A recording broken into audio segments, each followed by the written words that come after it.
So actually basic എന്താണ് actually nude makeup? Nude makeup ഒരു finish of makeup ആണ്. Okay. അത് ടൂ മച്ച് അല്ലാത്ത അല്ല കേക്കി അല്ലാത്ത ഹെവി മേക്കപ്പ് HD മേക്കപ്പ് അല്ലാത്തൊരു type of finish of makeup ആണ് ന്യൂഡ് മേക്കപ്പ്. അതിനൊരു എന്താ ഇപ്പൊ സർട്ടൻ പാലറ്റ്സ് ഉണ്ടാവും. പിങ്ക് പാലറ്റ് ആണ് യൂസ് ചെയ്യുന്നത്, pink eye shadow, pink lipstick, pink blush ആയിരിക്കും യൂസ് ചെയ്യുന്നത്, light to medium coverage foundation ആയിരിക്കും.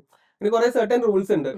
അപ്പം ഓരോ മേക്കപ്പിനും ഓരോ റൂൾസ് ഉണ്ട്. HD മേക്കപ്പ് ആണ്, എയർ ബ്രഷിനാണ് വേറെ റൂൾസ് ഉണ്ട്, മിസ്റ്ററി വെച്ചിട്ടാണ് ചെയ്യുന്നത്. HD ആണ് കുറച്ചുകൂടി ഹെവി ആയിരിക്കും, ഭയങ്കര കോൺടോറിങ് ആയിരിക്കും, ഭയങ്കര ഷാർപ്പ് ഫീച്ചേഴ്സ് ആക്കും. പക്ഷെ ന്യൂഡ് മേക്കപ്പിൽ എന്താണോ ഫേസിന് വേണ്ടത് അത് മാത്രമേ ചെയ്യുന്നുള്ളൂ. അല്ലാണ്ട് ഈ മേക്കപ്പ് റൂൾസ് അല്ലെങ്കിൽ റുട്ടീൻസ് ഫോളോ ചെയ്യുന്നില്ല, സ്റ്റെപ്സ് വൈസ് ഫോളോ ചെയ്യുന്നില്ല. ഫൗണ്ടേഷൻ, കൺസീലർ, ഇപ്പൊ കൺസീലർ മാത്രം വേണ്ട ഫേസ് ആണ്, കൺസീലർ മാത്രം കൊടുക്കും, അത് വെച്ച് മാത്രം കവർ കവർ ചെയ്യും. ഓക്കെ. മോസ്റ്റ് ഓഫ് ഞാൻ ബ്രൈഡലിനാണെങ്കിലും most of the makeup concealer വെച്ചിട്ടുള്ള മേക്കപ്പ് ആണ്, ഫൗണ്ടേഷൻ അല്ല. So mostly you prefer that അല്ലേ? Yes yes.